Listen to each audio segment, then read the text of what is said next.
Kementerian Agama mengimbau masyarakat waspada terhadap penipuan keberangkatan haji dengan visa non-haji. Wakil Ketua Komisi 8 DPR, Aceh Hasan Salisi, menyebut jangan tergiur dengan berangkat haji tanpa visa resmi.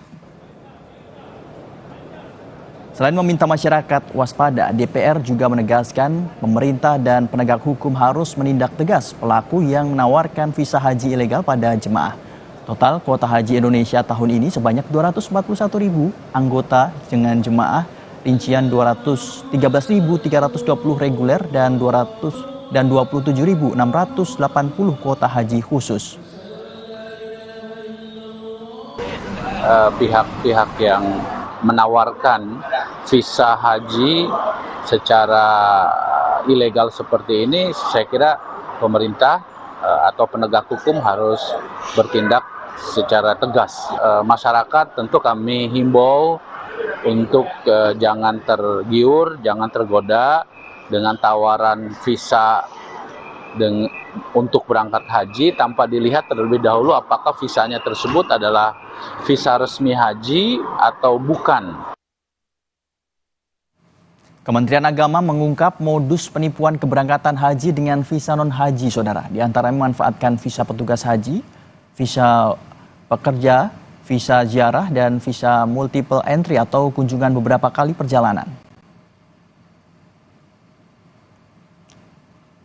Hingga Sabtu 8 Juni, Arab Saudi sudah mengeluarkan lebih dari 300.000 anggota jemaah haji ilegal dari kota Mekah. 153.998 dengan visa turis bukan visa haji sesuai syarat dan 171.587 tidak memiliki izin haji.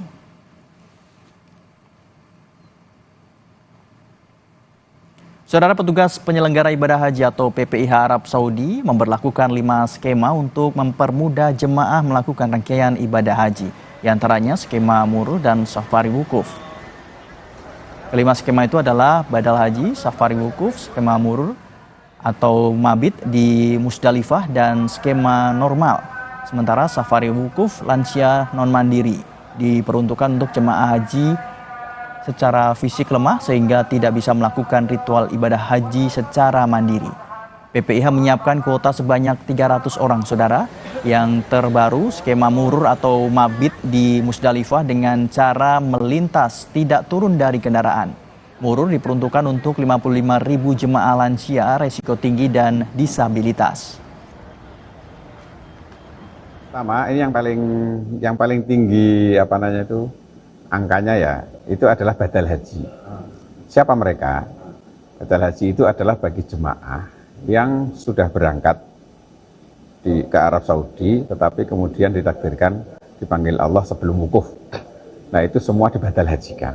Dan yang terakhir yang normal itu ya pada jamaah haji pada umumnya yang jumlahnya itu kurang lebih 161.000.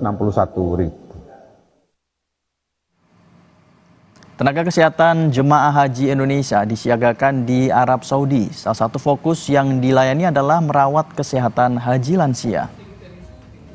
Tersebar di beberapa wilayah di kota Mekah, tenaga kesehatan jemaah haji Indonesia bersiaga merawat jemaah haji lansia yang memiliki keluhan kesehatan. Petugas kesehatan rutin melakukan kunjungan ke kamar jemaah haji lansia dan resiko tinggi. Selain kunjungan ke kamar jemaah haji, petugas haji juga mendampingi jemaah lansia saat melakukan rangkaian ibadah haji. Embarkasi, saya terus mendampingi bahkan sampai ke Madinah. Setiap hari saya visitasi kamarnya, mengecek kondisi lansianya, saya pantau tekanan darahnya, saya pantau makannya, minumnya, kebutuhan kamar mandi, kemandiriannya bagaimana, lalu kemudian berlanjut sampai ke Mekah.